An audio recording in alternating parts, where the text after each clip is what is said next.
प्रश्न संख्या 1, निम्नांकित चित्रों में प्रत्येक बहुभुज का नाम लिखिए। तो पहले हम ये जानेंगे कि बहुभुज होता क्या है।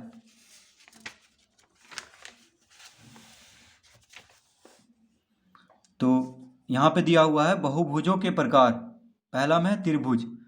तो यदि किसी बहुभुज की भुजाओं की संख्या 3 हो तो उसे एक त्रिभुज कहा जाता है। देखिए, सबसे पहला बहुभुजों में क्या आता है? त्रिभुज। यदि किसी बहुभुज की भुजाओं की संख्या 3 हो तो उसे क्या कहेंगे? त्रिभुज। ठीक है। चतुर्भुज, तो इसमें भुजाओं की संख्या 4 होता है। ठीक है। यदि किसी बहुभुजों की भुजाओं की संख्या 4 हो तो उसे एक चतुर्भुज कहा जाता है, यानी इसमें भुजाओं की संख्या कितना होना चाहिए? 4। ठीक है। यदि किसी चतुर्भुज का सभी भुजाओं की लंबाइयां बराबर हो तो उसे एक समचतुर्भुज कहा जाता है। अगर चारों भुजा बराबर हो तो उसे क्या कहेंगे? समचतुर्भुज। ठीक है। पंचभुज, यदि किसी बहुभुज की भुजाओं की संख्या 5 हो तो उसे एक पंचभुज कहा जाता है। तो देखिए, पंचभुज में कितना भुजा होगा? 5 होगा। ठीक है। चतुर्भुज में 4, त्रिभुज में 3।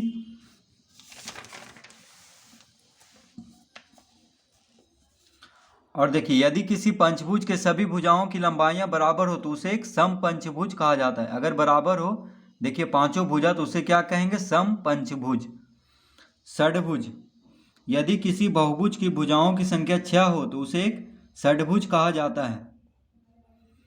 ठीक है। यानी 6 होना चाहिए, इसमें 6 भुजा होता है। और अगर सभी बराबर हो तो सम षड्भुज कहेंगे। देखिए, अगर 6 भुजा बराबर है तो उसे क्या कहेंगे? सम षड्भुज। सप्तभुज, इसमें देखिए 7 भुजा होगा। ठीक है। भुजाओं की संख्या 7 हो तो उसे क्या कहेंगे? सप्तभुज। अगर सभी भुजा की लंबाई बराबर हो तो उसे क्या कहेंगे? सम सप्तभुज। ठीक है। अष्टभुज में देखिए 8 भुजा होना चाहिए, यानी 8 भुजा होगा। और अगर सभी बराबर हो तो उसे सम अष्टभुज कहेंगे। ठीक है। और देखिए, यहाँ पे टिप्पणी में क्या दिया हुआ है? यदि किसी बहुभुज की सभी भुजाएं लंबाई में बराबर हो तो उसे एक सम बहुभुज कहा जाता है, अन्यथा बहुभुज को विषम बहुभुज कहा जाता है। अगर देखिए, कोई भी सम बहुभुज में सभी भुजाएं की लंबाई बराबर हो तो उसे क्या कहेंगे? सम बहुभुज। यानी किसी बहुभुज में सभी भुजाओं की लंबाइयां बराबर हो तो उसे एक सम बहुभुज कहेंगे, अन्यथा विषम बहुभुज। ठीक है। तो देखिए, अब हम इसका आसानी से हम बता सकते हैं। प्रत्येक बहुभुज का नाम लिखे। तो पहला में देखिए 3 भुजा है तो त्रिभुज। दूसरा में देखिए 1 2 3 4 5 भुजा है तो पंचभुज। इसमें देखिए 1 2 3 4 5 6 7 भुजा है। एक भुजा, 2 3 4 5 6 7 भुजा है तो सप्तभुज। ठीक है। इसमें देखिए 1 2 3 4 5 6 7 8 भुजा है। फिर से देखिए 1 2 3 4 5 6 7 8 भुजा है तो अष्टभुज इसको कहेंगे। ठीक है। तो हम सबका नाम लिख देते हैं। देखिए, पहला का, दूसरा का, तीसरा का और चौथा का। तो पहला में देखिए हम लिखेंगे क्या? पहला में है त्रिभुज। त्रिभुज। ठीक है। दूसरा में है पंचभुज। ठीक है। तीसरा देखिए सप्तभुज, यानी 7 भुजा है, सप्तभुज। चौथा में अष्टभुज। तो देखिए, हम चारों का नाम लिख चुके हैं। तो इस तरह बस इन सब का नाम लिख देना है। प्रश्न संख्या 2, निम्नांकित में कौन सी आकृतियां बहुभुज है? तो देखिए, निम्नांकित में कौन सी आकृतियां बहुभुज है? तो पहला में देखिए, तो ये देखिए, ये मुड़ा हुआ रेखा है तो ये बहुभुज नहीं हो सकता है। तो ये भुजा नहीं होगा। देखिए, इसमें देखिए जो रेखा है वो मुड़ा हुआ है। ठीक है। तो इसको हम बहुभुज नहीं कहेंगे। दूसरा में देखिए ये बहुभुज है क्योंकि इसका सभी भुजा क्या है? सीधा है। देखिए, इस तरह नहीं है, कर्व नहीं है इस तरह। तो इसमें होगा, देखिए, ये बहुभुज है। तीसरा, इसमें पहला में हम लिखेंगे बहुभुज नहीं है, दूसरा में बहुभुज है। दूसरा क्या है? देखिए, बहुभुज है। कितना भुजा है इसमें? 1 2 3 4 5 6 7 8 9 10 11।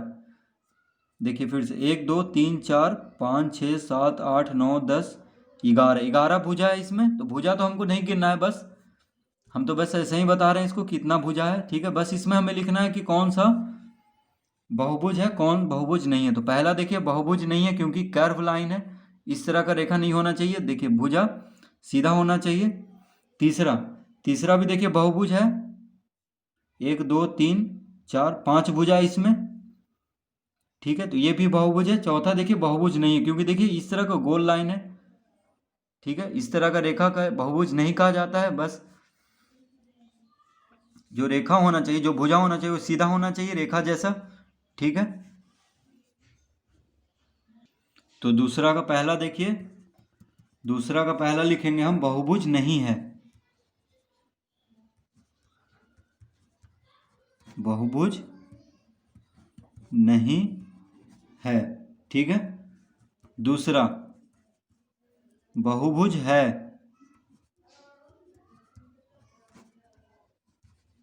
बहुभुज है। तीसरा बहुभुज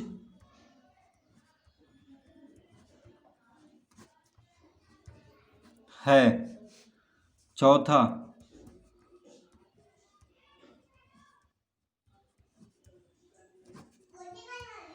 बहुभुज नहीं है, ठीक है। तो बस हमें ये लिख देना कौन सा बहुभुज है कौन बहुभुज नहीं है। प्रश्न संख्या 3, रिक्त स्थानों को भरिए।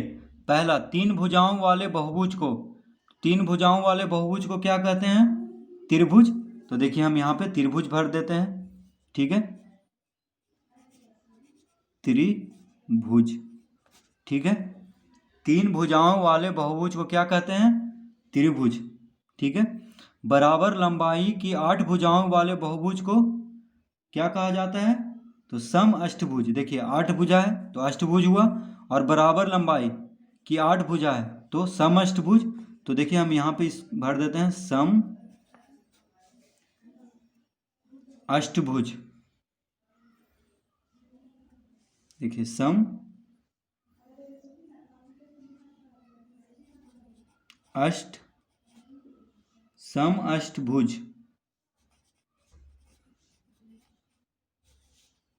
ठीक है। देखिए सम अष्टभुज, तो बराबर लंबाई की 8 भुजाओं वाले बहुभुज को सम अष्टभुज कहा जाता है, ठीक है। तीसरा, एक पंचभुज की भुजाओं की संख्या, एक पंचभुज की भुजाओं की संख्या कितना होता है? 5 होता है। तो हम यहाँ पे 5 लिखेंगे, देखिए 5, ठीक है। देखिए 5 लिखा हुआ है, ये जगह नहीं है इसीलिए इस तरह लिखा रहा है 5। पंचभुज की भुजाओं की संख्या 5 और कोनों की संख्या, तो भुजा 5 होगा तो कोण भी 5 होगा। तो देखिए यहाँ पे भी हम 5 भरेंगे, ठीक है। तो पंचभुज की भुजाओं की संख्या, एक पंचभुज की भुजाओं की संख्या 5 और कोनों की संख्या 5 है, ठीक है। तो देखिए दोनों जगह 5 5 भरेंगे। अब देखिए 4, 4 भुजाओं वाले बहुभुज को क्या कहते हैं? चतुर्भुज। तो देखिए इसको नीचे भर देते हैं, 4 भुजाओं वाले बहुभुज को क्या कहते हैं? चतुर्भुज, ठीक है। देखिए 4 भुजाओं वाले बहुभुज को क्या कहेंगे? चतुर्भुज, ठीक है। तो इस तरह हम प्रश्न संख्या तीसरा भी हल कर लेंगे। तो पहला में त्रिभुज, दूसरा में समअष्टभुज, तीसरा में 5 5, चौथा में चतुर्भुज।